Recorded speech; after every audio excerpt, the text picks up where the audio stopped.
Alright guys, welcome back to another video, and in this tutorial what I want to do is I want to talk to you guys about sorting. How to arrange elements in your array from either lowest to highest or highest to lowest. And unfortunately in C there's not a built-in function to do that, so we need to make our own. And there are many different techniques that you can use to sort things. I'm just going to be showing you guys a really simple example. It's called a bubble sort. So we're going to be creating a random array or excuse me, an array of random numbers. We'll say like 10 numbers or something, and then we'll sort it so the lowest or the smallest numbers are at the top, and it goes from small to big or low to high, whatever you want to call it. So let's go ahead and get started. I just put int I, temp, and swap. So basically we're going to start with three integer variables. This I, of course, is just a counting variable whenever we use our loop. This temp, whenever we switch one number with another number, if we just try to switch it all in one shebang, then one of the numbers is going to get overwritten. So that's why we need this temp variable. It's temporarily going to store a number, and this swapped is either going to be 0 or 1, and it just keeps track of when basically when we're done sorting our list. You guys are going to see later on. So now, just to keep things simple, I'll put how many. I'm going to set this equal to 10, but basically this is the variable to say how many elements are going to be in your array. I'm just going to have 10 numbers in it, so of course 10. And I'll say that I'm a coach of a hockey team again, since I love hockey, and I'm arranging my players' goals from lowest to highest, see who's the best player. So how many. So I have an array named goals, and of course it's going to have 10 different players in it. Simple enough so far. So the first thing I want to do is actually create that array, which is going to be just random numbers. So create. Actually, I won't even add comments. I'll add comments whenever I post a source code on my forum, but for now I'll just wow, do not want to do that. My voice can be the comments. So for I equals 0, and then we'll put I is less than how many, and of course I plus plus. So this array is going to loop 10 times, and for each loop all we're going to do is take that element and fill it with a random number, and we already learned how to generate a random number. So put rand modulus.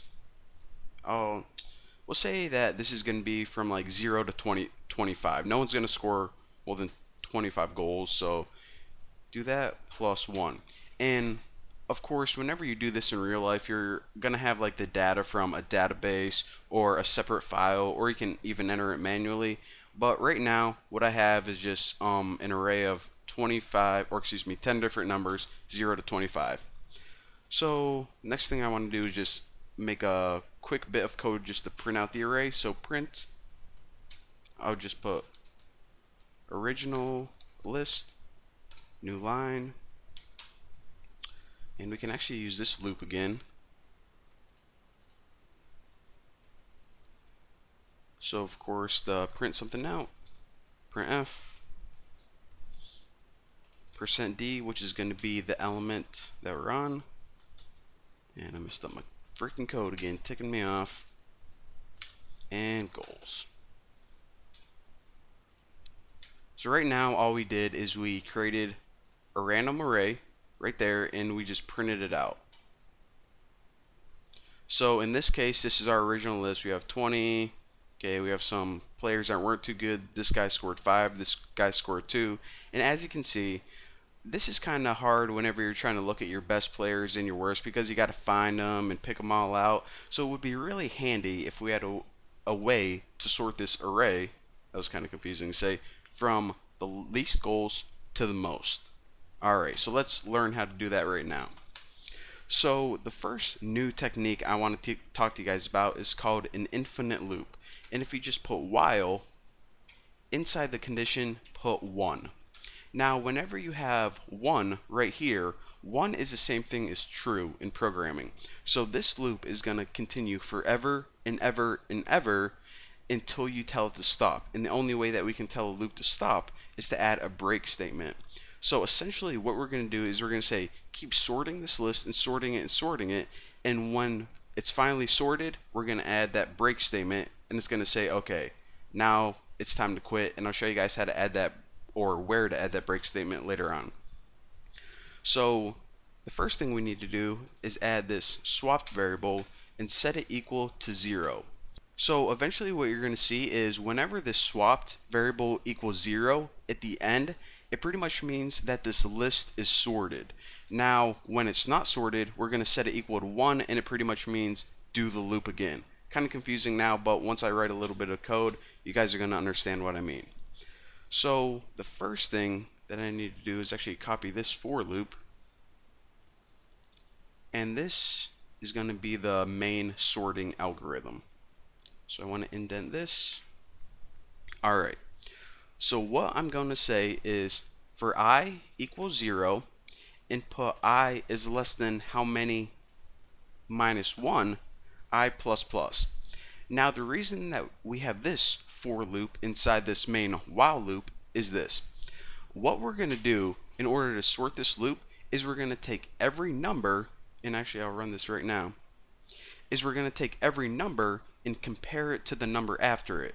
So we're basically going to say compare 25 to 2.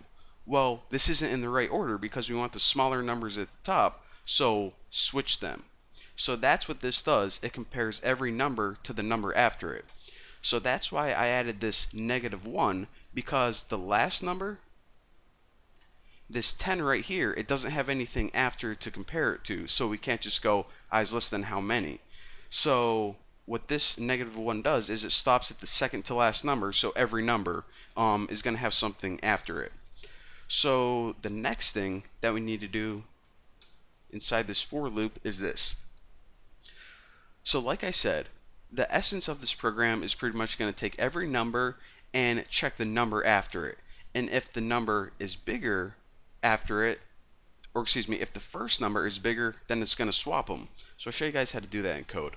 I'm a lot better just writing code than I am talking.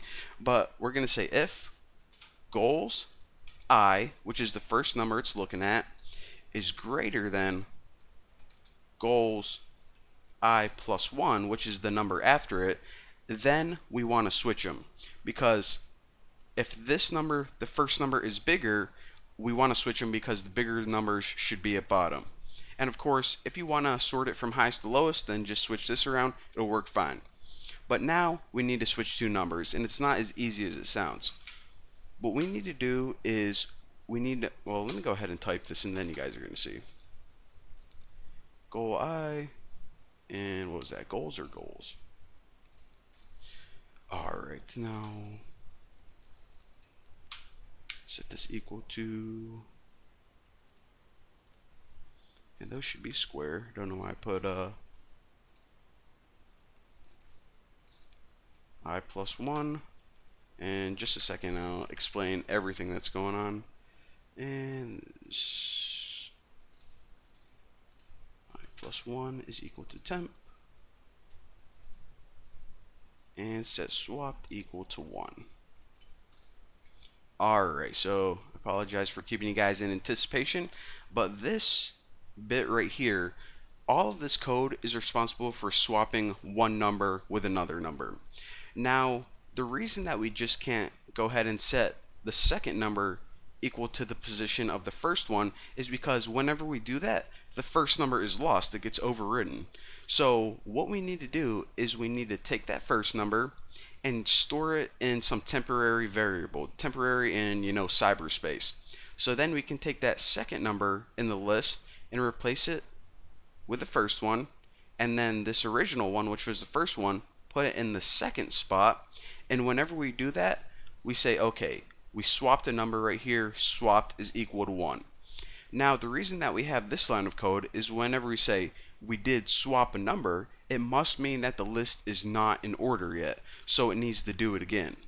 So, you see how your for loop is right here? Right outside this for loop, we need to add one more condition, and that's if swapped is equal to 0, then that's when we need to add that break statement. So this is pretty much complete. The only other thing that we need to do, or we don't even need to do this, but we probably should, is look at the sorted list And do we need to add any more? Yeah, let's go ahead and just add this. A new line, clean things up, and check it out. So this was the original list, 24, 10, 12, 8. Obviously not in order. And at the end, we get a nice sorted list. Small numbers at the top, big numbers at the bottom. Boom, check it out. And let me guys talk you through this code one last time. So up here, you know what's going on. We just created a random array of 10 elements, numbers 0 to 25. We printed it out right here. So this was the original list. Now, what this hunk of code does right here is the main meat of this tutorial. This variable just checks, is the list sorted or not? So I probably should have called this sorted, but swapped works just as well. Now, the only time that it's going to be equal to 0 is if it is in order already. If it's not and you swapped elements, then it's going to set it equal to 1. Of course, do the loop again. Now, of course, we had a for loop in here, which was pretty much the brains behind everything, that took every single number and compared it to the number after it. And it did that using this if statement right here. And said, okay, if the first number is bigger, change them around. If not, leave it be. And if it got to the end of the entire list and it didn't swap any numbers, well then that means that your list is in order and you're good to go. So once that happens, we just printed out the sorted list and boom. So I know that bubble sorts are kind of confusing at first, and like I said, there are a million different sorting techniques. Not like there isn't one that's the best, but this is probably the easiest one to understand, even though it seems kind of confusing at first. But if you don't quite get it, then just look at the code, break it down piece by piece, and after a couple minutes, you guys are going to understand exactly what's going on. But for now, thank you guys for watching. Don't forget to got a freaking whooping cough. Don't forget to subscribe, and I'll see you guys in the next video.